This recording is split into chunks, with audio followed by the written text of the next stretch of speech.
Mel Gibson, the Catholic actor, director, creator, went on Joe Rogan last week and caused quite the splash in the scientific circles, in the medical circles, and in particular in the religious circles, because Joe Rogan asked Mel Gibson a bunch of questions about evolution. Do you believe in evolution? Darwinism? Do you believe that the resurrection was a historical, real event? They talked about the Shroud of Turin. They also talked about traditional issues like the Second Vatican Council. They talked about scandals in the papacy. They talked about abuse. They talked about the Pachamama during the scandal during the synod with the Amazonian people. A lot of things were covered, and I did a podcast a few days ago, and I did part one. Today's part two. And in part one, we talked about the clips where Mel Gibson and Joe Rogan are dialoguing, debating on the Shroud of Turin, which I thought was probably one of the strongest points in that interview, long interview. And we also looked at Mel Gibson's defense of the resurrection of Christ, Mel Gibson's soon production of the Passion II, the resurrection of the Christ, and the historicity of the gospel. So Mel Gibson did some fair game on Catholic apologetics, Christian apologetics. He also said some things that we covered, that he admits he's not an ideal Christian. He talks about how he needs to spiritually prepare for the creation of the resurrection of the Christ film. He's not there yet. He compared it to getting ready for a fight, and he said he's not there yet. He says there's things that he needs to change in his life to be ready for that. So all of that was very interesting. He also lost his house in Malibu, and I texted him and confirmed that he did lose his house. So part one was fascinating. Today is part two. And today we're going to look at a number of clips. We're going to kick off with Mel Gibson and Joe Rogan on evolution. And I'm going to give some of my own thoughts on evolution. I don't believe in Darwinism. I don't believe in evolution. I used to believe that. Even as a Christian, I believe in that. But as I've studied it, as I've worked through the metaphysics, as I worked through the philosophy, the Christian tradition, I have outright rejected evolution. I'm going to share that with you today. We're also going to look at Mel Gibson's account of what happened in 1958. Mel Gibson's a Sedevacantist. He believes there hasn't been a pope since 1958. We're going to look at what Mel Gibson has to say about that. It's certainly an interesting topic. And if you've read my book, Infiltration, you know that I cover all those topics, particularly the unusual elements that happened at the 1958 conclave. If you'd like to get that book, you can get it at Amazon. There's an Audible version, or you can get a signed copy if you go to patreon.com/Dr. Taylor Marshall. That's my Patreon page. And we're also going to look at Mel Gibson talk about the Pachamama crisis. You can see a picture here of Pope Francis and a Pachamama right there. So lots of great content. And I will do a live Q&A towards the second half of today's Dr. Taylor Marshall podcast. If you're new, please like the video. Please share it on Facebook, X, everywhere you got. And also please subscribe. You've heard me talk about 2025 as being a pivotal year for Catholics, for taking your faith to the next level, for becoming confident as a Catholic. And my gift this year, my Epiphany gift, and we still are in Epiphany. Technically, we're still in Christmas, technically till February 2nd. My gift this year is I want to open up the new St. Thomas Institute for everyone this year. Oop, that's the wrong button. Everyone this year. We're going to offer you the 10 courses. We're going to give you how to read the Bible in 1 year. It's a list that you'll get. The Catholic Bible cheat sheet, which gives you 99% of the answers that people are going to come to you when they say, why do you worship Mary? Why are y'all against contraception? Why do you baptize infants? Why do you believe in faith and works? Why do you believe the Eucharist is the body and blood? There are Bible verses for all these things. Most people don't know them. Not your fault, but we're going to help you with that with the Bible Catholic cheat sheet. We also have a lifetime Catholic reading list, and we have video courses that I have created, we have curated, that'll guide you through the New Testament as a Catholic, the Old Testament, apologetics, which is defending the faith, Catholic theology, Catholic philosophy. We have a whole course. It's like a 25-piece course with short videos walking you through the traditional Latin Mass, the Roman Rite. What else do we have? Church history, videos walking you through the church fathers. Plus, we have the entire catalog of all the church fathers for you, digital, searchable, the Bible, Dewey Rheims, in Latin, in Greek. If you want the searchable Latin and Greek, it's all there. So New St. Thomas Institute, or NSTI, is your one-stop shop. It has all the resources, video courses, tutorials, resources. Basically, it's your intellectual think tank for everything you need as a Catholic. And for Epiphany and this month, and we're going to be shutting it down, I think, in the next few days, you can join for an introductory offer of $1.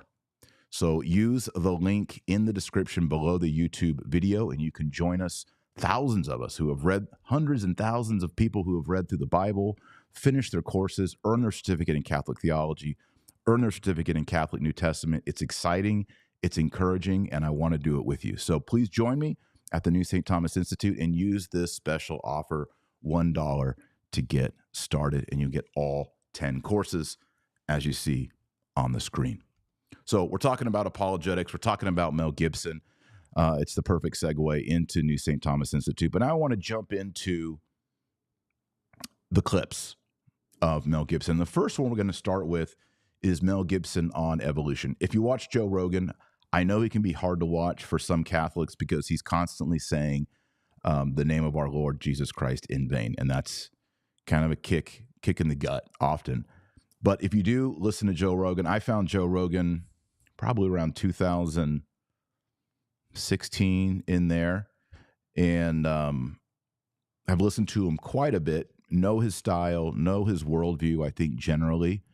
And he's a seeker, but he'll give Christianity a hearing, but he doesn't seem too sympathetic with Christianity or with Jesus Christ. And he is very much, I think, programmed in an evolutionary worldview. So it's interesting to watch Mel Gibson and Joe Rogan talk about evolution. Here's the clip. Let me start over. There you go. What are your thoughts on evolution? Wow.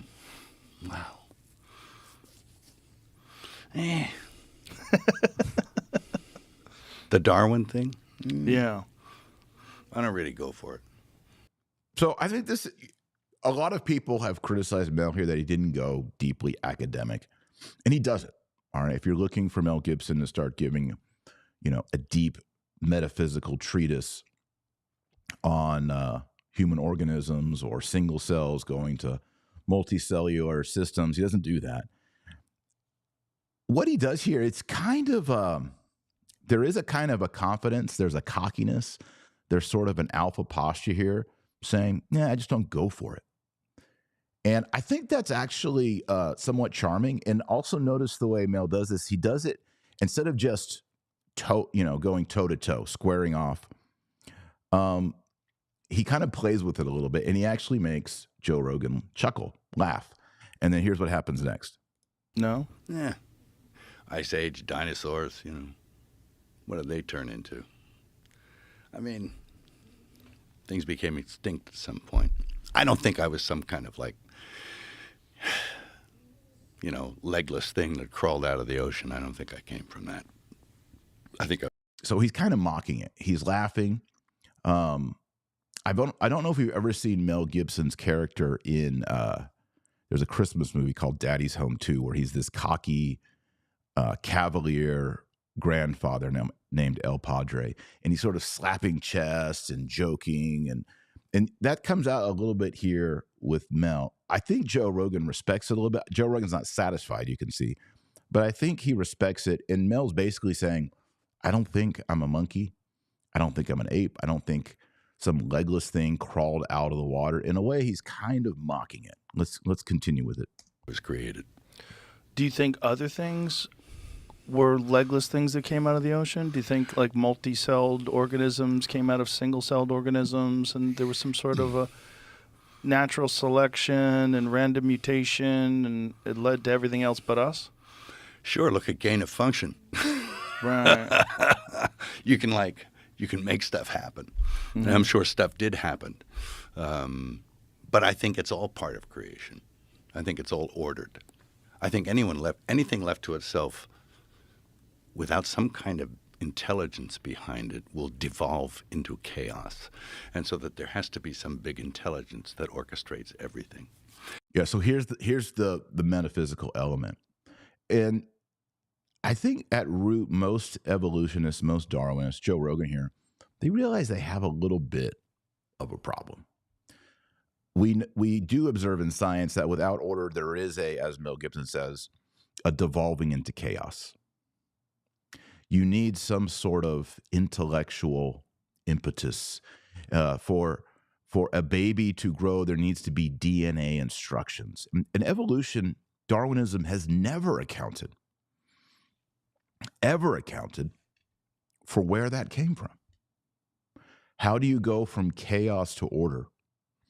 How do you have a tornado pass over a junk field, a junkyard, and pick up nuts and bolts and sheets of metal and iron and glass, and that tornado, which is chaos, spin over the junkyard and come out the other side of the junkyard with a 747 with glass and seats and tires and jets. How does that happen? It doesn't happen. Jets, 747s are made by intelligent design. We mine metal, right? We make plastic and rubber in factories. We form all these things and we bring about something that's ordered, something that's functional. You know, the moving of air and water and orbits and all that does not create increased complexities. And Mel Gibson hits that in a brief kind of, you know, like I said, cavalier, comical sense.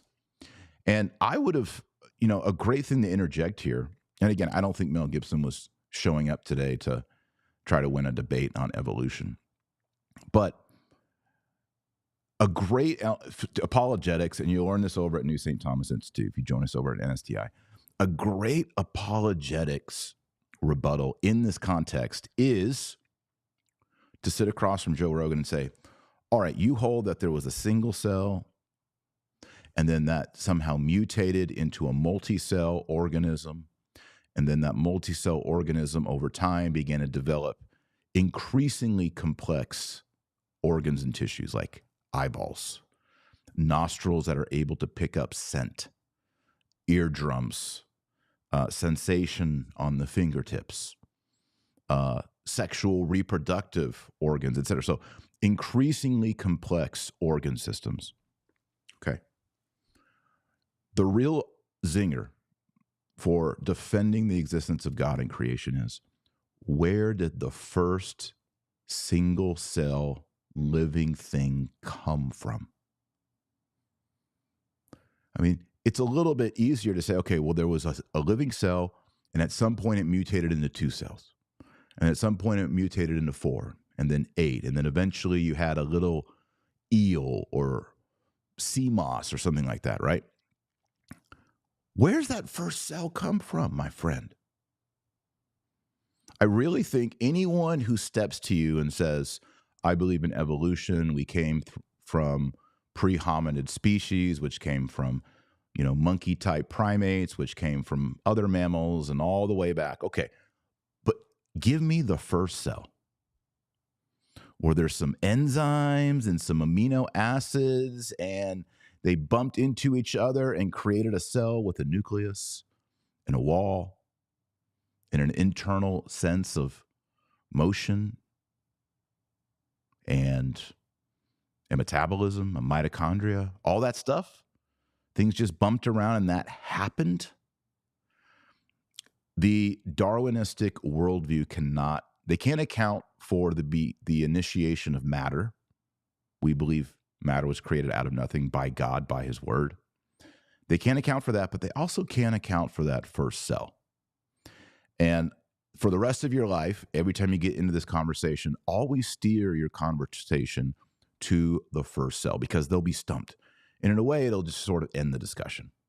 Because for them to believe that a bunch of chemicals or elements ran into each other and created a cell is just like saying a tornado went over a junkyard and created 747.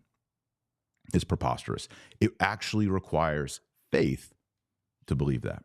All right, let's go back to their conversation. Not that we don't have chaos in the world, but I think that's our own making. But what do you think separates us from all the other creatures? Wow. I think we have a soul. We're created with a soul.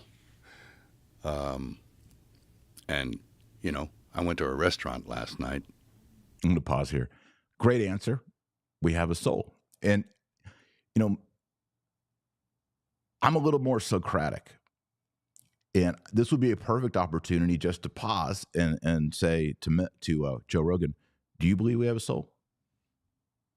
And I would love to hear what Joe Rogan says. Do you believe we have a soul? Are we different from a primate? Or are we essentially the same off by a few thousand, million, whatever years you want to put in there?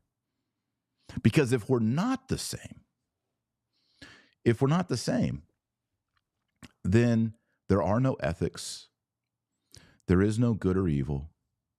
You know, monkeys run around, the males grab females and impregnate them. In human culture, we would call that something else, right?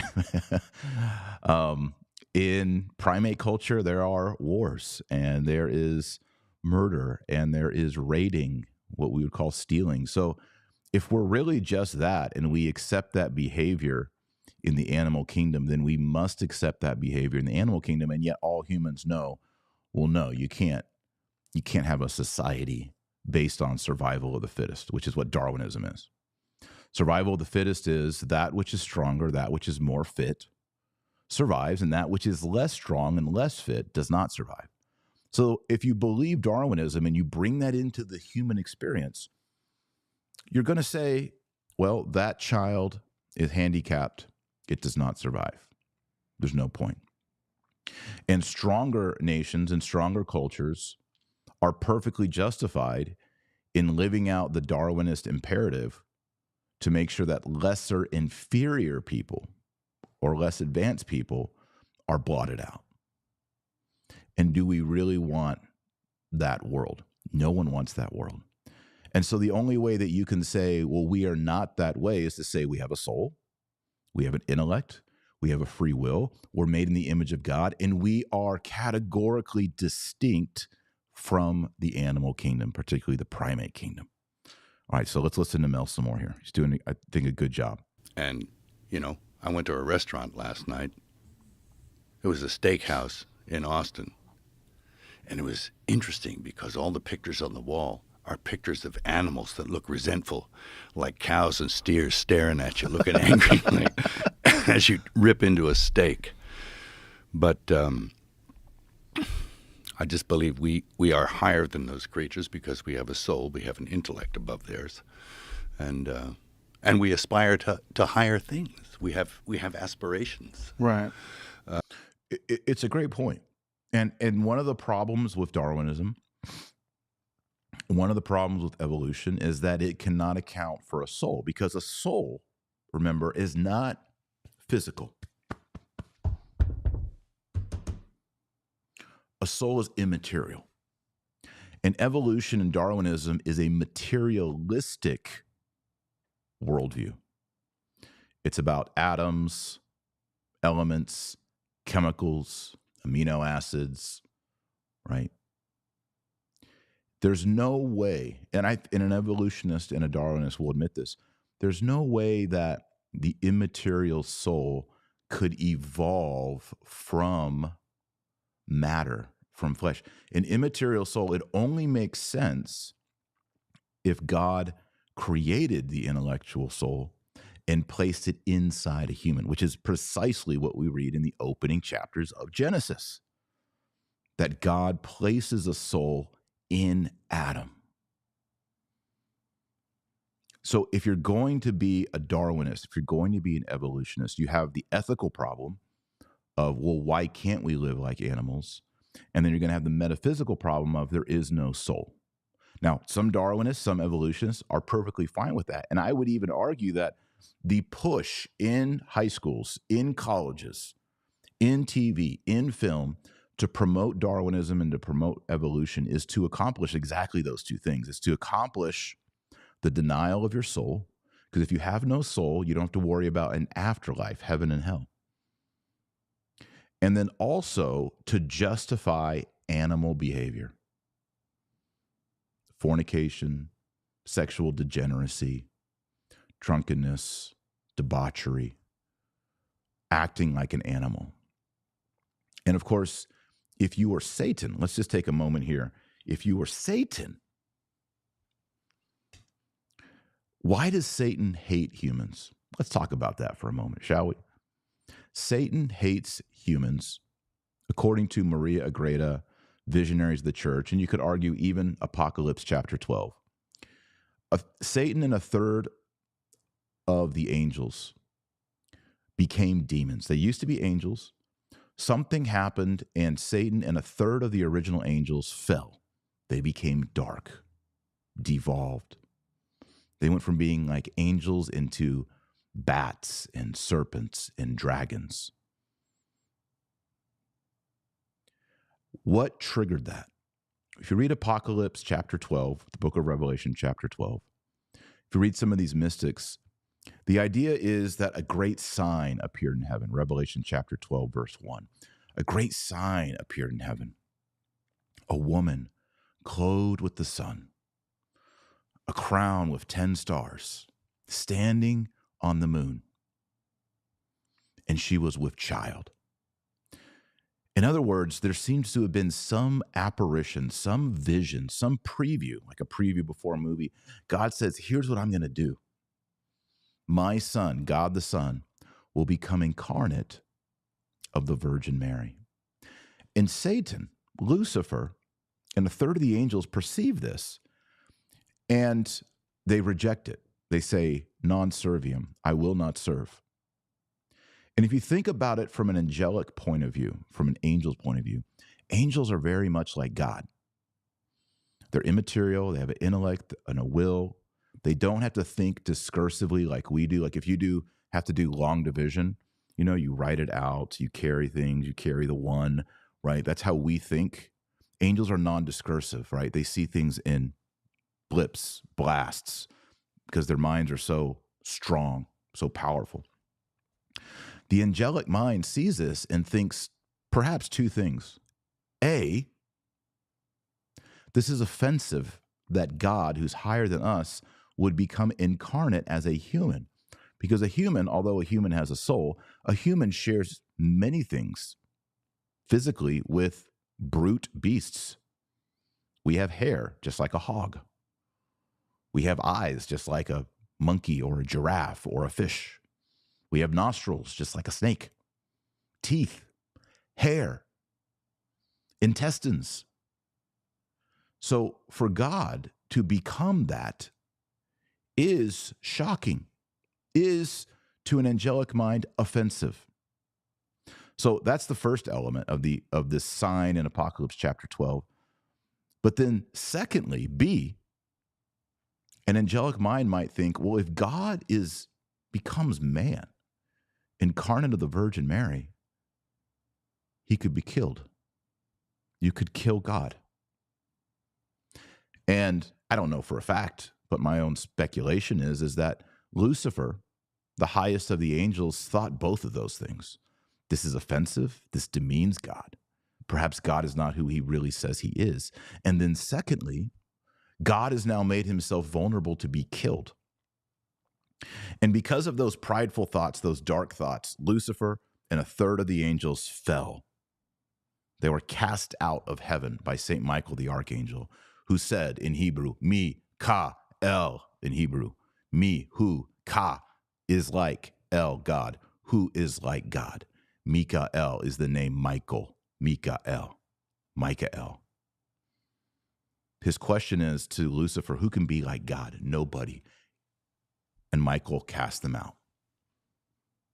Now, having said all that, why did I say all that? Well, if you think about Lucifer, you think about the demons. They truly, truly hate humans. And they came to make war on humans because they can't. Well, because they know God's going to become a man.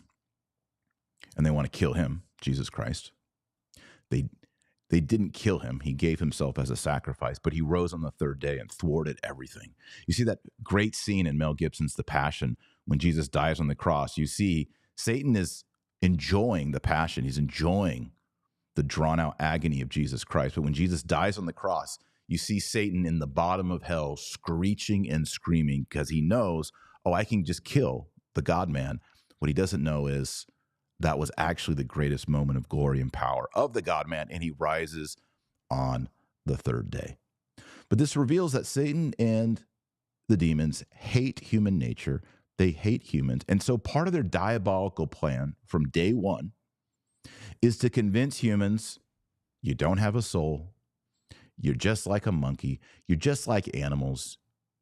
You might as well fornicate, lie, steal, raid, destroy, take over, seize, be prideful, be like an animal, be like a chimp, be like an ape. You don't have a soul. So you can see that part of Satan's master plan was to introduce this Darwinist evolutionary outlook. Look at what it's done.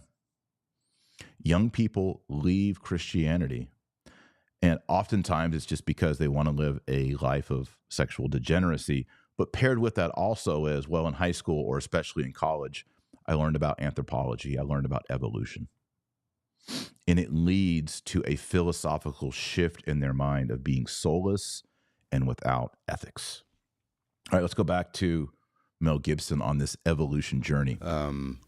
And, you know, this is part of why people drink and smoke and do dope and all this kind of stuff is because they're looking for a spiritual experience. They're looking for, like they actually call alcohol spirits. I mean, Right. They're looking for something higher. Beautiful point here, right? And I think he doesn't directly address it to Joe Rogan, but Joe Rogan's very much into using hallucinogenic drugs to have spiritual experiences. So here Mel's just saying, look, that pursuit to have mystical experiences through DMT or whatever, that itself is pointing to the reality that you were made for something transcendent, something supernal, something supernatural. And I think we all have that yearning in that we want to be happy and we want to be at peace and we want everything to be hunky-dory. So there's this yearning inbuilt in all of us for that, to aspire to something greater. Which is really, I mean, when you look at Mel Gibson's films, Braveheart, right? Patriot, Apocalypto, of course, The Passion, that really is the beating heart of his art form, of his artwork. He knows that people aspire to greatness. And so it's kind of cool. And Mel Gibson, instead of pretending to be a scientist or a metaphysicist or anything, he really approaches this as you would expect as an actor, a director, a storyteller. And that is the human story, the human aspiration, the human inspiration denies the reality of Darwinism, denies the reality of evolution. Cells don't just bump into each other and become multicellular and then eventually become lizard and then become avian and then become mammal and then on. And then all of a sudden we're just all thirsting to watch Braveheart, to aspire to what Plato would call the forms, the ideas, the ideals, the transcendence. So this is exactly what you would expect a artist like Mel Gibson as a Catholic to do. Here he is some more. And that's why we're inspired by stories, I think, because it's like, hero stories. Joseph Campbell's stuff, the hero with 1,000 faces. Do you believe that evolution exists in animals? He just, it's so funny.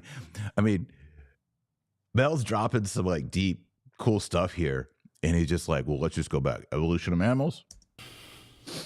But do you think there's some sort of a natural selection process, or do you think that it I mean, he already told him what he thinks, but I guess Joe Rogan just wants it for the record. So here he is. is all intelligent design?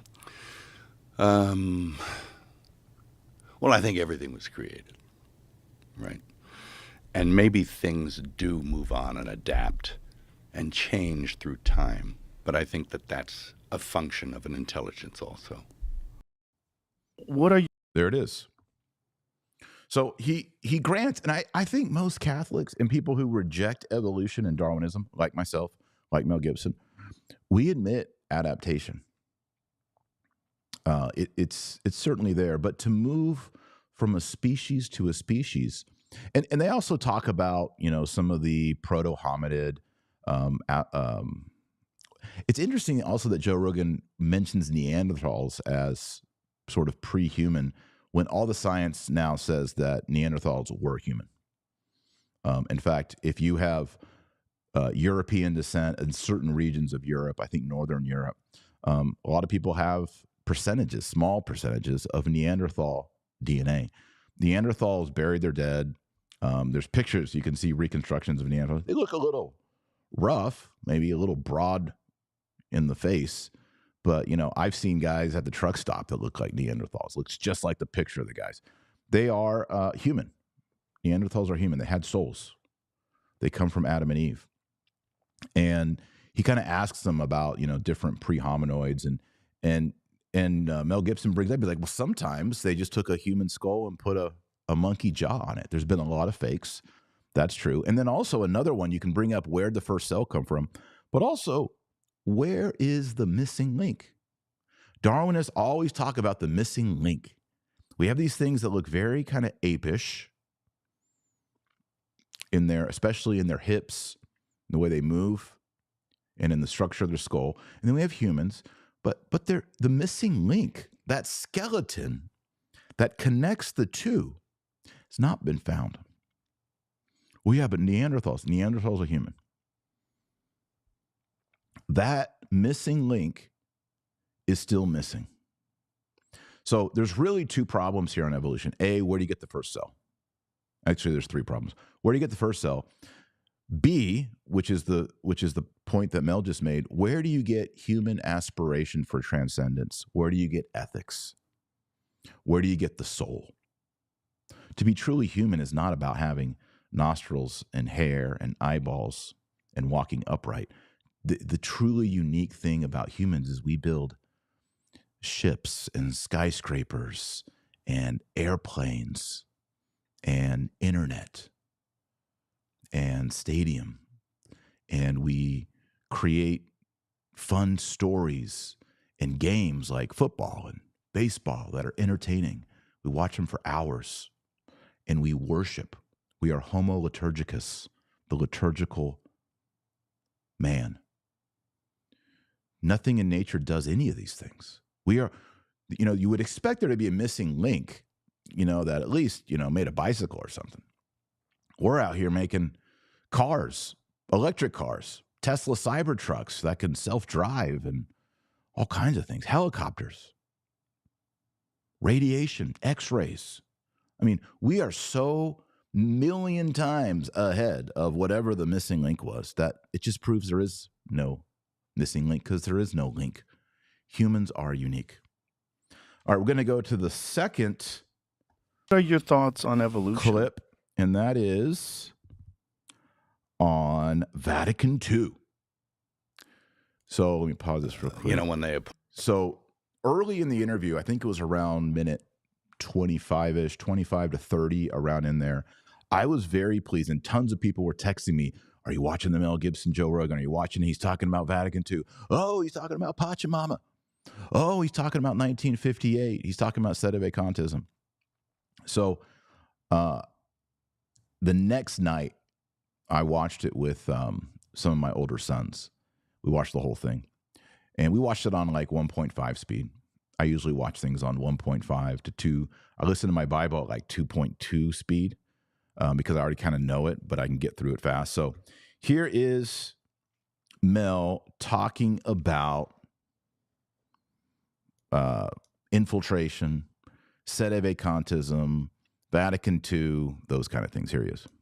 When they appoint some cardinal in some diocese and he's been covering up for like people who are child molesters, Yes. or, like Theodore McCarrick or Cardinal Wuerl or those kind of guys. I mean, Or the Pope. yes, Yeah. absolutely. I'm not- Benedict. well, he was covering up, but so is the guy now. Is he really? Well, yeah. It's a dark institution in a lot of ways because it's history. Well, the institution, it was instituted by Christ. Now, it's interesting here. I just want to make a correction.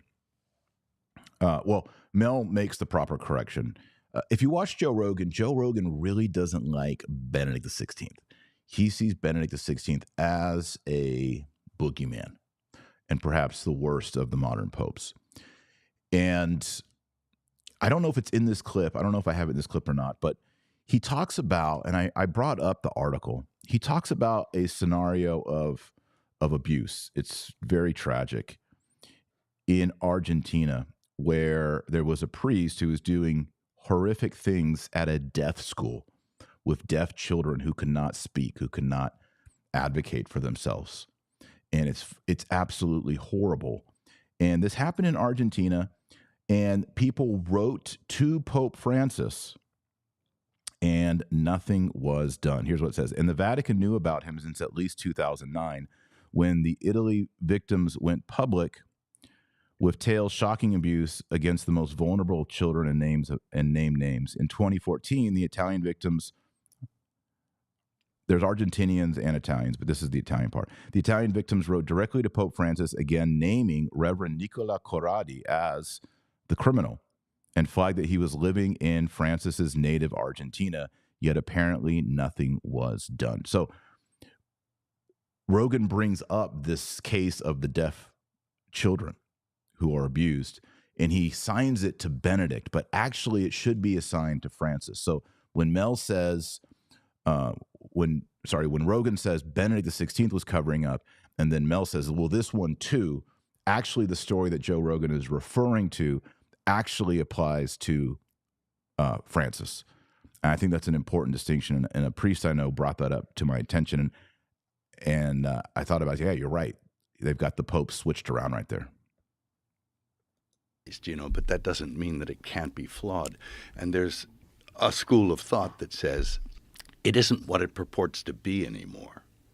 It's moved away from what it was intended to be and what it is. So here, Mel is saying there's a school of thought. This is where Mel gets into Sedevacantism. So buckle up, people. Buckle up. We're talking about Sedevacantism. He says there's a school of thought that says that the church now, that purports to be the church, is not what it claims to be. That there was something that happened.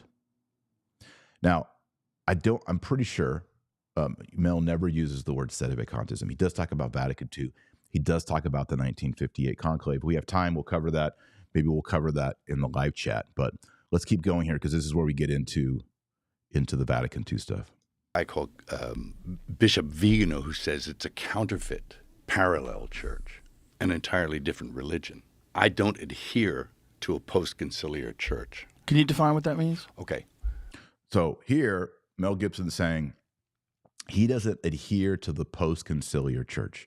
He means the church purporting to be the Catholic Church after the Second Vatican Council. That's what Mel Gibson's saying. After the Second Vatican Council, there was a change so severe that there is what he cites Archbishop Vigano, a counter church, the real Catholic Church and a counter church. And there's a confusion there. All right, so then Joe Rogan says, no, what are you talking about, Mel? What'd you say? And Mel's going to explain now. Church. Can you define what that means? Okay. First, there was an event in the Vatican where they elected John the 23rd Pope, right, in 1958. I was 2 years old. He was elected, and it was a very funny thing that happened in the conclave. Usually there's white and black smoke that goes out of the the chimneys to tell you, we have a pope, habemus papam, and the white. So just in case you don't know, when they do the votes for the new pope in the Sistine Chapel has the Michelangelo ceiling that you all know. They do the voting for the new pope in there. When they collect all the ballots, if a pope is not elected, there's not a 2/3 majority, they gather up all the ballots. There's a stove in there, and they put the ballots in the stove, and they burn the ballots, so there's no record of them. And that burned paper creates black smoke. So people outside in St. Peter's Square can see the chimney, and they watch the smoke. And every time black smoke comes out, that means the cardinals have just run a ballot. They didn't get a 2/3 majority, so they burn the ballots. That black smoke comes out. That means no pope. When they do elect a pope and they get a 2/3 majority and the man agrees to be pope, they put a chemical in the stove with the ballots. And that chemical creates white smoke. And when you see the white smoke, everybody yells, Habemus Papam. We have a pope. And everybody cheers. Well, in 1958, there was black smoke, white smoke. Hey, Habemus Papam. Everybody cheering. And then after a while, black smoke. So apparently a pope was elected. Something happened in 1958. And then it went back to black smoke. And then they went back to voting. This has created a conspiracy theory, you might say, that something irregular happened. I do talk about the white smoke, black smoke, and what people have considered it to mean in my best-selling book, Infiltration, The Plot to Destroy the Church from Within. Get a copy of it at Amazon or get a signed copy at patreon.com/Dr. Taylor Marshall. So Mel Gibson is here discussing the white smoke came out. And everybody cheered and they went crazy. And then about a half an hour later, black smoke came out. That never in history has that happened. Maybe it would take 2 weeks. But never was it known that white smoke came out, then black smoke came out. So what was the scenario? That somebody was elected and that maybe something else happened and he was pushed aside and someone else was put in. So it was some kind of power struggle. So this is, if you talk to Sedevacantists, when you're talking about, okay, how far back does the and Sedevacantism, for those that don't know, comes from Latin sede, which is Latin, it's the ablative seat, throne, right? I'm sitting on a sede right now. And vacante, also ablative, means vacant. All right, so sede vacante means the seat being vacant. Sede vacante, the seat being a vacant seat. So Sedevacantists say that the papacy, the throne of St. Peter, the throne of the Pope, has been vacant. And often you'll say, how long has it been vacant? And they'll say since 1958. Whoa, right? What part of the reason for arguing for the 1958 is twofold. First of all, if there was no pope in 1958, 59, 60, 61, 62, 63, 64, and 65, that means that whole period of Vatican II is off the books. Vatican II is not a valid council. Poof, gone. Convenient. The other element is they'll point in 1958, black smoke, white smoke, black smoke. An irregularity happened, just as Mel Gibson explained. Some people hold to the Siri thesis. There was a cardinal, a conservative cardinal named Cardinal Siri. Again, all of this is in my book, Infiltration. Get a copy. Signed copies above or in the link below. There was a cardinal named Siri, and that Siri was favored to be the next pope. That Cardinal Siri was elected, and that Cardinal Siri was either threatened or his family was threatened, or some say that he was told because of his strong anti-Soviet, anti-communist, anti-Stalinist views that if he were elected pope, it would lead to some sort of nuclear fallout with the Russians. Those are three different theories.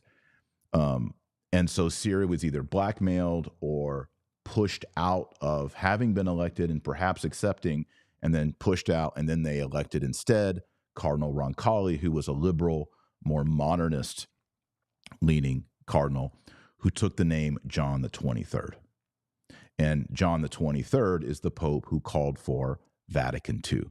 He died during Vatican II, the Second Vatican Council, which modernized, sought to update, to bring up to the times the Catholic Church and her morals, her liturgy, her position vis-a-vis the world.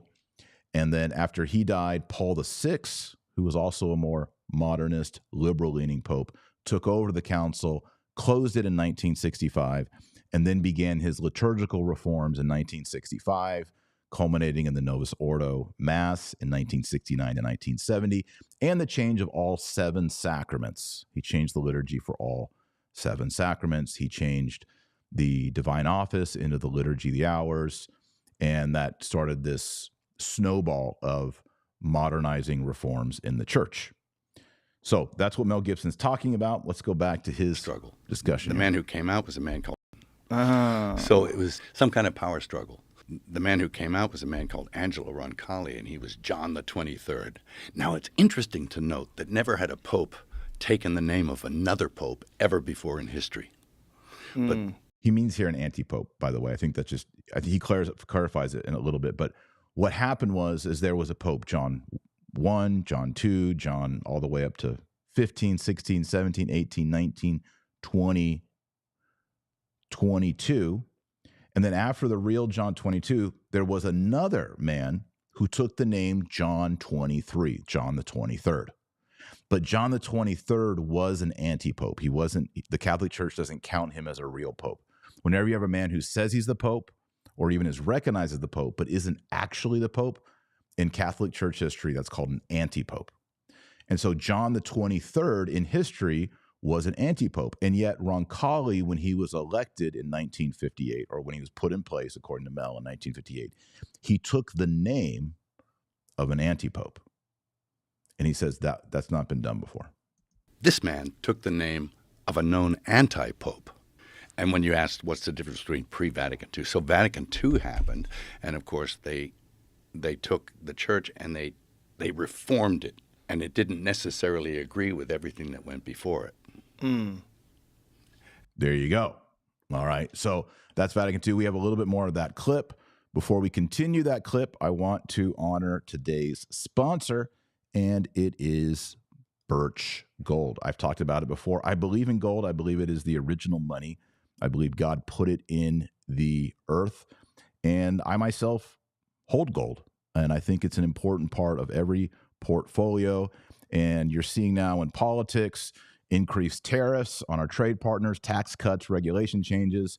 And I think it's a great time to learn about gold and why it's a viable diversification tactic now more than ever. Birch Gold, the only gold company I trust, is releasing their ultimate guide for gold in the Trump era with a foreword by Donald Trump Jr. You can get your free copy along with Birch Gold's free information kit on gold. Just text my name, Taylor, Taylor, to the phone number on your cell phone, 989898. 398 989898. And here's the facts. National debt continues to increase. Our interest payments on the national debt continue to increase. Gold is still your hedge against a weakened dollar. And Birch Gold is still the company that I trust to convert perhaps all or part of your IRA, your 401k, into a tax-sheltered IRA holding gold. So text for more information to learn more. No commitment, just get a free book about it. Text my name, Taylor, to 989898 and get your free copy of the ultimate gold guide or guide for gold in the Trump era. There's no obligation, just information. And Birch Gold has a A+ rating with the Better Business Bureau, countless 5-star reviews, and thousands of happy customers, so you can trust Birch Gold. Text my name, Taylor, to 989898 or click the link below to be taken there and to learn more and get your free book on gold in the Trump era. Okay, we're going to jump back now to Braveheart himself talking about Catholicism and Vatican II. And up to that point, yeah, you could find it agreed with itself. So that's the end of the clip. He says, up until that point, you could find Catholicism agreed with itself. But he says, after Vatican II, you have new approaches, new thoughts, new theories, new theology. The great Dominican, Garrigou Lagrange, Father Garrigou Lagrange, says it's a nouvelle théologie, a novel, a new theology. We got one more clip here, and this is on the Pachamama. Let's run it. I mean, we got a pope that brought a South American idol into the church to worship. Really? He did. The Pachamama. I don't know what that is. It's kind of like a South American god, Pachamama. It's a Mother Nature. Pachamama, I understand, means mountain mama. You know, like West Virginia, mountain mama. And mountain mama or earth mama, right? It's a Mother Earth goddess. Why would he do that? Good question. But he did. Did he have an explanation for why he did it? Yeah, it's kind of a weasel-worded thing of like, oh, all religions are just as good as one another. But, you know, if that's his contention. He shouldn't be the Pope. No. Joe Rogan, if that's his contention, he shouldn't be the Pope. Ben Shapiro, who's Jewish, has said similar things. You know, you think if you're going to be the ambassador, the CEO of Pepsi, you probably shouldn't be out there saying, you know, Coca-Cola is awesome. Love Coca-Cola. At my next event, we're serving Coca-Cola. If you're the CEO of Pepsi, you should not be out there telling everybody your product is equal to all the other sodas. Pepsi, oh, it's just as good as Barks Root Beer, Sprite, 7-Up, Dr. Pepper, Coca-Cola. It doesn't matter. Drink whatever, you know. No, if you're the CEO of Pepsi, you better be out there telling people Pepsi is awesome. Drink Pepsi. Pepsi's the best. I mean, how can you be the Pope if you say all religions are just as good? Yeah, we all worship, you know. Even Joe Rogan realizes how this is preposterous. So, yeah, there's the Pachamama. There you go. So he brought that in. Yeah, into the Vatican. Then the hierarchy even worshipped. They had a ceremony around it outside. What? So, well, that constitutes apostasy. Yeah. Joe. Worship. Apostasy is denying Christianity, denying Christ. Let me know in the show notes.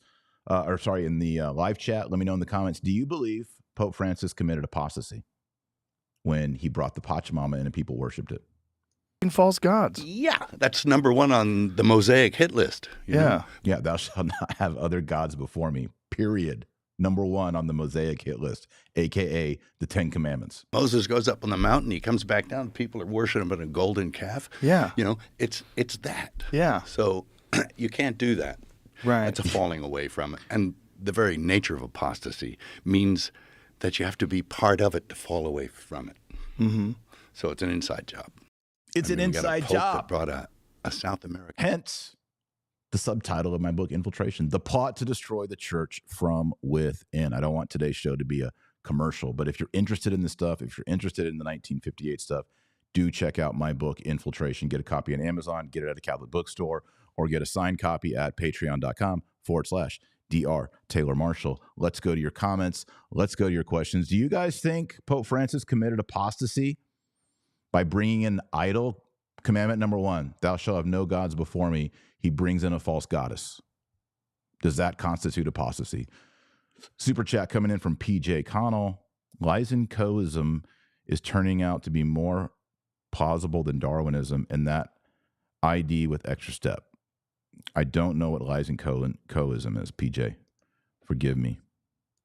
PJ also says, was 1958 the first new pope since 1948? No, Pope Pius the 12th died in 1958, and after him they elected John the 23rd in 1958. There was a space there. Can't remember how many days, but there was not a 10-year gap, if that's what you're asking. Going into your general. By the way, if you like today's show, go ahead and hit the like button, thumb it up. How many people we have on today? 3,062 people watching live. Welcome to the Dr. Taylor Marshall podcast. Please like it. You are my algorithm. Please share it. Hit the share button right now. Share it on X. Share it on Facebook.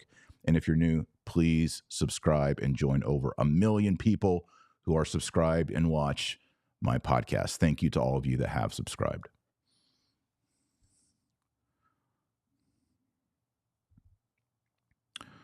All right.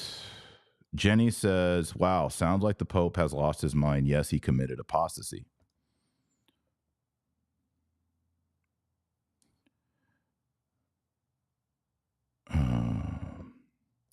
Sophie says, Taylor, can you address the fact that Mel attended an unconventional healer, which made him levitate?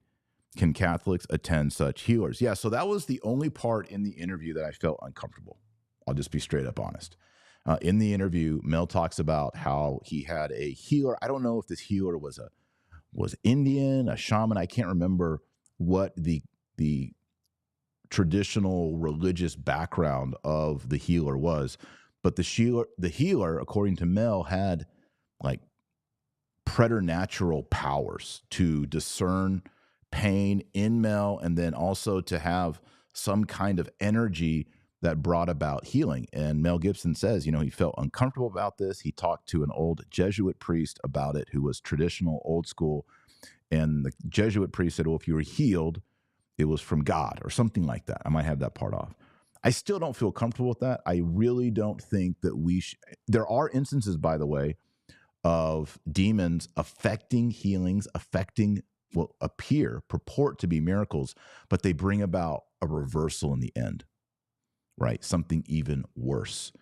And so we really, really, I don't want to speak for Mel here, but we really need to be careful that we are only seeking supernatural, preternatural elevation, healing from the approved churches in the church, which are, just so you know, the sacraments, the 7 sacraments, the sacramentals like the brown scapular, the miraculous medal, and Mel wears the brown scapular, the miraculous medal, holy water, etc.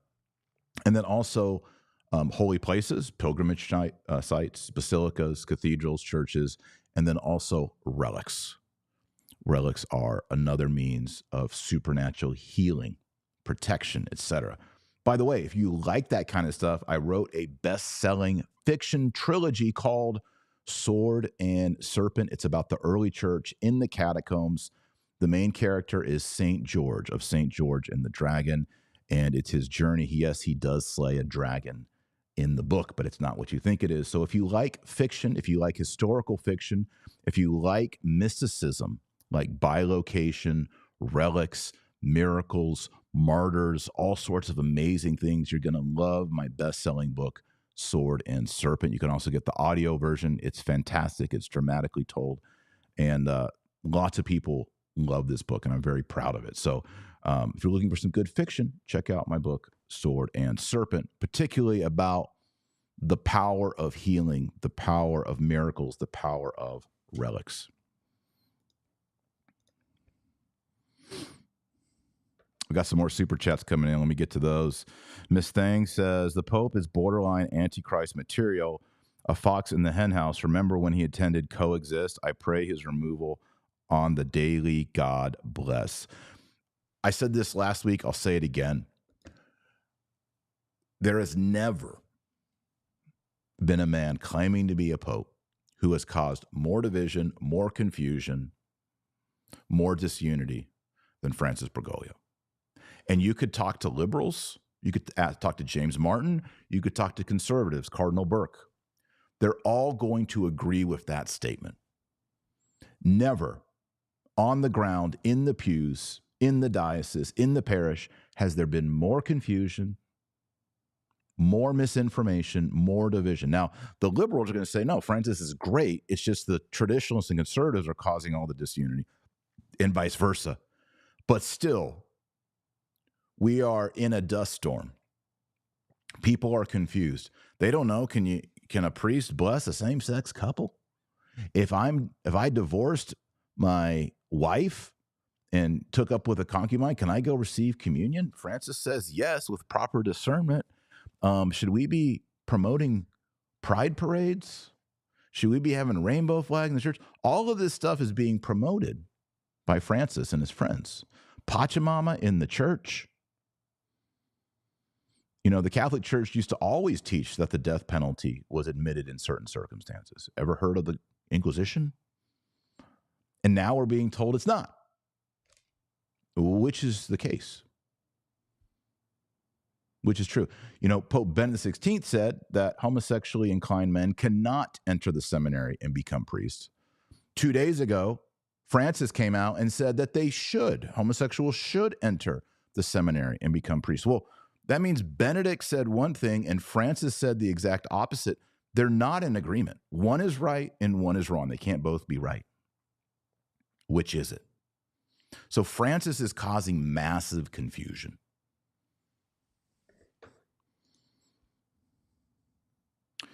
David Lopez says, I heard Pope Francis murmur, and I've got to say Pope Francis is a heretic, period. I don't know what you mean by murmur.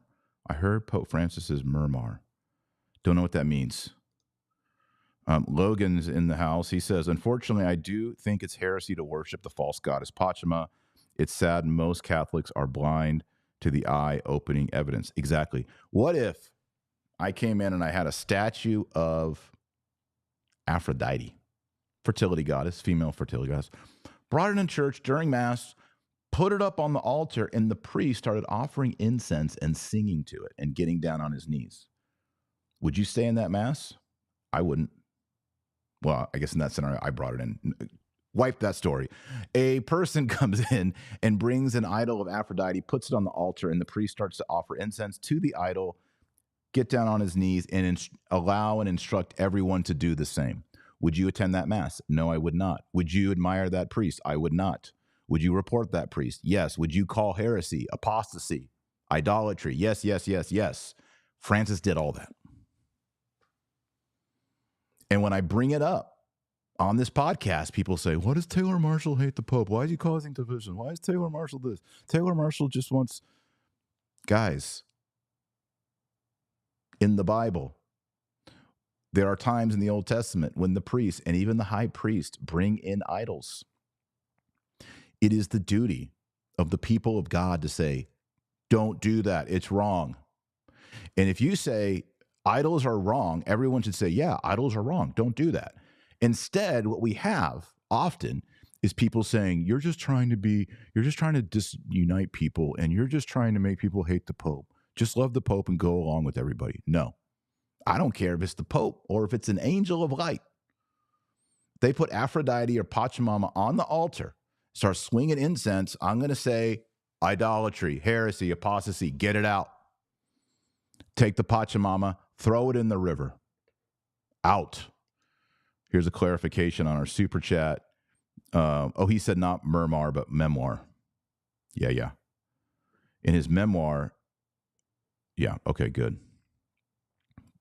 Thank you for clarifying. Another super chat from Sebastian. Do you worry that Mel on JRE makes anti-Catholic Joe even more anti-Catholic as well as his audience? Oh, I think it's a good question. I think it's a net gain for a couple of reasons. I could be wrong on this, by the way. All right, I'm just a dad on a webcam. I'm not infallible. I think it's a net gain because Mel Gibson is just A-plus list actor in Hollywood, so he has a lot of clout. Yes, he's made mistakes in his life, and that's all in the public. Everybody knows it, and he's not trying to hide it. He admits to it. But he's an A-list actor, director. I mean, he's the creme de creme.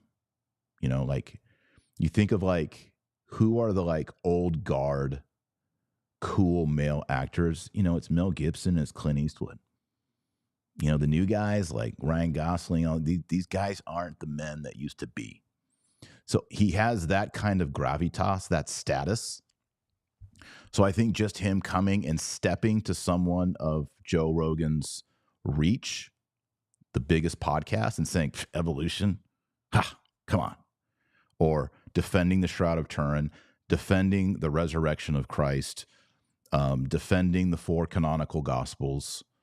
All of those things, I think, do set the stage for people to say, maybe it's time to give Christianity another look. Maybe Catholics aren't evil idolaters worshiping the Pope and worshiping bread and worshiping Mary as a goddess. Maybe there's something to this. I'll take another look. So I think it's a net gain. I was happy that Joe Rogan didn't, other than sort of, poo-pooing the Shroud of Turin a little bit and questioning the resurrection, Joe Rogan didn't mock Mel Gibson's Catholicism.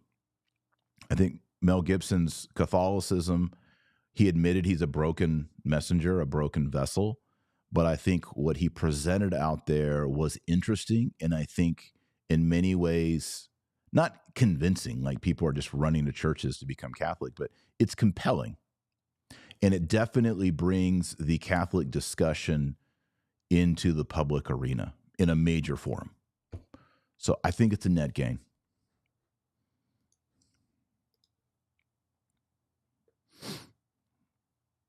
We have a super chat here from Intelligent Discussion. Thank you, Dr. Taylor. Even us bleeding heart liberal Catholics can't deny the truth, and the truth is truth, especially when they are teachings of Christ. Yeah, I mean, all of us want to have a win. We all want to take a win. We all want to be proud to be Catholic. We all want to point to the Pope and be like, he's our guy. We want to tell Protestants, look at our Pope. Man, he preaches the word. He's on fire. He's prophetic. He's reaching out to the downcast, to the poor, but he's also, upholding the dogmas of the church and being a sign of contradiction against the culture of death and the culture of relativism. And that's our guy. Look at our Pope. Don't you want a pastor like that? We all want that. We don't have that. And I get it. There are people out there LARPing, pretending Pope Francis is based, bro. Pope Francis is based, bro. And they'll pull out quotes here and quotes there. But when you look at what's on the ground, it's a bloodbath. I posted on X earlier today, in 1950, 8 years before the white smoke, black smoke, 75% of Catholic Americans attended Mass every Sunday. 75% of Catholics were attending Mass every Sunday. In 2024, last year, 17%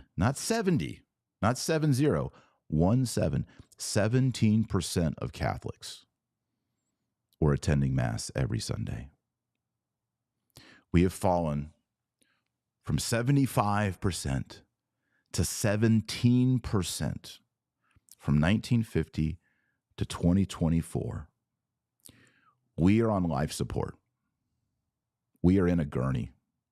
We have open gunshot wounds, and we are hemorrhaging out our youth. We are hemorrhaging out our young adults who are going on to OnlyFans, pornography, marijuana, DMT, a life of self-indulgence, a life of fear of marriage, fear of having children, which is a culture of abortion and contraception, because they have not been given the beautiful, the glorious, the supernatural presentation of who Jesus Christ is, the Lord of Lords, the King of Kings, the Word of God, the eternal Logos, the rational principle and person that orders all of creation, and who even entered into space-time history in the womb of an Immaculate Virgin Mary, lived a perfect life, hung out with the poor, the handicapped, the downcast, the judged, the sexually immoral, the spiritually self-righteous.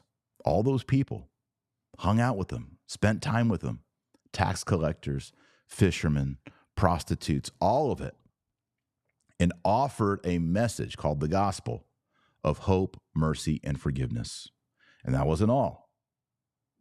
He paid the price for every single sin, venial and mortal, all of it. The worst mortal sin ever committed to the slightest venial sin, paid for it all with his blood on the cross, died at 3 p.m. as a Lamb of God, a Passover lamb victim, descended to the dead, where he redeemed the people of the Old Testament who were waiting for him in limbo, Sheol, and then rose on the third day. And then 40 days later, went to sit at the right hand of God the Father, and from there sent the Holy Spirit down upon the church, the apostles, the Blessed Virgin Mary at Pentecost, to constitute the new people of God, the New Testament, the new covenant, the new Israel. The church that would not be located just in Israel or just in Jerusalem, but the church that would be truly universal over the whole face of the earth. And the Greek word for universal is Catholic, Katholikos, Katholikos, Katholikos, the Ecclesia Catholica, the Catholic Church. It's universal in its breadth, embraces all men, embraces Ethiopians, Peruvians, Americans, Russians, Nigerians, Filipinos, embraces the whole world, every island, every continent, everywhere. The gospel is for everyone. People have not heard that message. They haven't heard you must be baptized for the remission of sins. You must confess your sins to a priest and receive true absolution, not a feel-good therapy moment, but a ratified absolution. Ego absolvo. I absolve you of your sins in the name of the Father, the Son, and the Holy Ghost. That's what people need. Receive this. What is it? It's the Eucharist. What's the Eucharist? It is the flesh of the Son of God in his blood. His resurrected, dynamic, life-giving flesh, the bread of life. Eat it. You must eat it in a state of grace. You're dying. You need extreme unction, right? Marriage is not just, everybody's getting divorced, seems like a dumb institution created by patriarchy. Matrimony is a sacrament. The mystery of Christ in his church, an icon between a man and a woman standing at an altar. So when the woman says, I do, grace flows from the woman, from God to the woman to the man. And when the man says, I do, grace flows from God to the man to the woman in a knot. A bond, a union is tied between the man and the woman. See, if you believe that, marriage isn't so scary. Marriage has a glory. Marriage has an overflow. And if you believe that, having 1 kid, 2 kid, 3 kid, 4 children, 5 children, 8 children, 9 children, 10 children is hard, but it's not so scary because you're in this beautiful knot, this bond, this union of grace. So until young people hear that, until pagans hear that, until Muslims hear that, Hindus hear that, Jews hear that, we're not going to have a lot of conversion, and we're not going to have a lot of stickiness, adhesion to the Catholic Church, because we're not giving them the full message. And this is why I'm a traditional Catholic. It's why I believe that the traditional Latin Mass and the traditional sacraments and the devotions and the scripture and the piety contains that dynamic, vivifying grace and message. And I believe that what happened, I agree with Mel regarding something happening. You change the liturgy of all 7 sacraments, something happens. That something is negative. Our Catholic marriage rate is down, our procreative rate is down, our vocation rate is down, our nuns, our monks, all those numbers are down. Baptism of infants, down. What did we lose?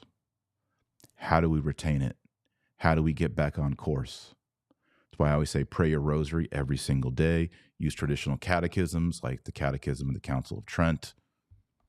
Find a traditional Latin Mass. Do the novenas. Follow the traditional Catholic calendar. You can get a link to my Catholic wall calendar. They're still available in the link below this video. You can sign up and take courses with me at New St. Thomas Institute. Get started right now, $1. Take a course. Let's go through the New Testament together. Book by book. I have a video for every book of the New Testament from a Catholic point of view. We'll help you out. Click that link below. Start at New St. Thomas Institute. This is 2025, guys. We are in a culture war. Feels politically things are looking a little bit up, but I think in the Catholic Church, I think we're still asleep. We really need to give the full message. of the Christian gospel of the Catholic Church. A couple super chats here and we'll shut it down. Logan says, how many divorces occurred after Vatican II? Way more than before, I'll tell you that much. And then just a super chat here from Esarafini. Hope I said that correctly. All right, friends, thanks for kicking it with me. We went a little long today, but it was a good show with our buddy Mel Gibson, Braveheart himself. And we need to pray for him. Like he said he's not spiritually ready to make the film The Resurrection of the Christ. He said there's things I need to do in my life. So let's pray for him. And then you know what? I think what he said applies to every one of you watching. There's 3,235 of you watching right now. God has something you need. You're still alive, so God has something he wants you to do. Maybe it's not right and direct the resurrection of Christ, but there's something there in this life that he wants you to do. Are you spiritually in shape? Are you spiritually fit to fulfill that task? And if you're not, what can we do? I would say pray the Angelus. Start by praying the Angelus every day at noon. Pray your rosary every day. You got to pray the rosary every day. You're not on the team. Pray your rosary. All the popes for the last 100 plus years have said, pray the rosary every day. Padre Pio says, pray the rosary every day. Our Lady appeared at Fatima. She said, pray 5 decades of the rosary every day. What are you waiting for? Pray the rosary every day. By the way, if you need a rosary, you can go to my Patreon page. There's signed books, different levels. I'll send you a rosary as well. If you want to get the rosary that I use the World War I metal U.S. issue rosary. It's very durable. It's lightweight. It fits in my pocket well. You can get that at store.taylormarshall.com. Store.taylormarshall.com. You can buy the World War I issued rosaries. They're tough, durable, beautiful. They have the pardon cross crucifix on them. Store.taylormarshall.com. All right, make sure you're just praying that rosary. Let's get started on that. Let's pray our rosary. Let's go to confession every 2 to 4 weeks. All right, let's find a traditional Latin Mass, Eastern Divine Liturgy, Eastern Catholic. All right, let's just get the basics taken care of. All right, and then also just a reminder, we're going to be closing down the $1 offer. So if you want to join NSTI this year and become a student, become a member, and take all the courses with us, read the Bible in a year, get your Catholic Bible cheat sheet, have me help you walk through the Bible, walk through the Latin Mass, walk through the Church Fathers, walk through apologetics, walk through Catholic philosophy, Thomas Aquinas, St. Augustine, walk through Mariology, the Blessed Virgin Mary, the 7 sacraments. If you just need to re-up your catechesis, re-up your knowledge, enroll as a student at nsti.com, nsti.com. It's New St. Thomas Institute, and there's a link below the YouTube video. Click on that, $1 to get started. All right, friends, thanks for watching. Remember, our Lord Jesus Christ says, you're the light of the world and the salt of the earth. So go out there and be salty. God bless. Godspeed. Thank you, Mel.